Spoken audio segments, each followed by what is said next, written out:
Okay, what is that? Looking at why Michael Jackson's skin turned white as he got older.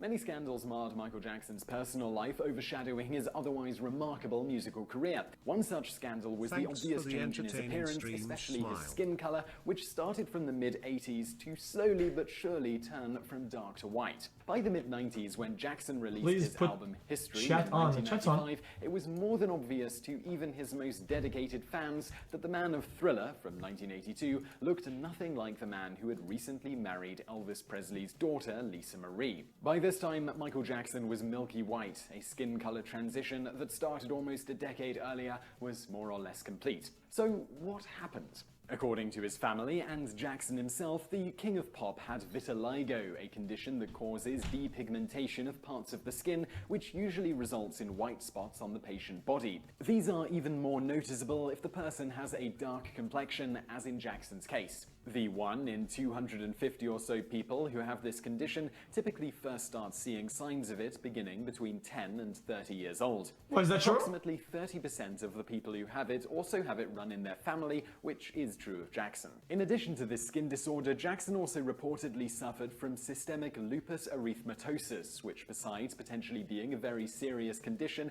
can also cause loss of skin pigmentation. When the controversy about his changing skin color hit its zenith, Jackson spoke openly about his vitiligo for the first time in an interview he gave to Oprah in 1993. He said, among other things, "It is something I cannot help. When people make up stories that I don't want to be, I actually always wondered it hurts me. It's a problem for me. I can't control it. But what about all the millions of people who sit in the sun to become darker, to become other than what they are? Nobody says nothing about that."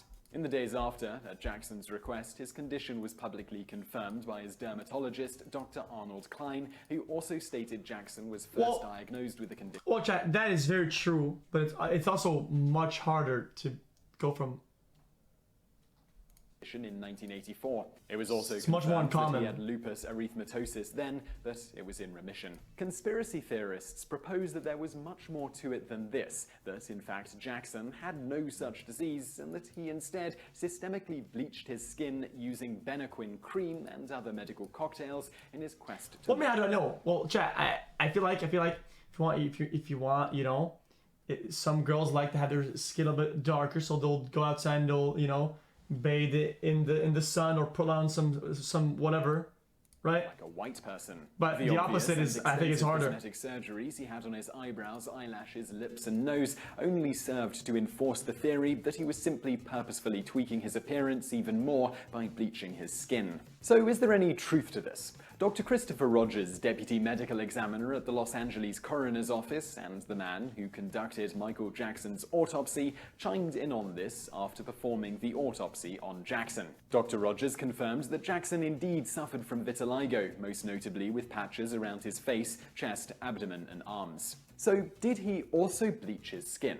According to dermatologist Dr. Hanish Babu, Jackson did. This is sometimes a treatment used for those with vitiligo. When these white patches first started appearing, you can see from certain of Jackson's concert footage that he was trying to mask them with makeup matching his original skin color. Once the patches became too numerous to easily hide with makeup, and he supposedly became tired of the extensive time needed to apply the makeup every day, he switched strategies and began the process of bleaching his skin, supposedly under the care of his dermatologist and using 20% monobezyl ether of hydroquinone, Benequin cream. Much later, in June of 2009, after his death, tubes of Benequin and hydroquinone were found in Jackson's home. As Dr. David Saucer said, some patients with vitiligo get to the point where it makes more sense to remove the brown bits because so much of the skin is pale. Besides giving him a white complexion, this also results in him being prone to sunburns, which is why in later years he often kept himself nearly completely covered when outside in the sun. In the end, only Jackson knew his true motivation for ultimately choosing to bleach his skin, whether as a treatment for his vitiligo to even out his skin color as reported, or as the conspiracy theorists claim, to further change his appearance. That was actually a good video. I'm actually glad I watched that. That's interesting.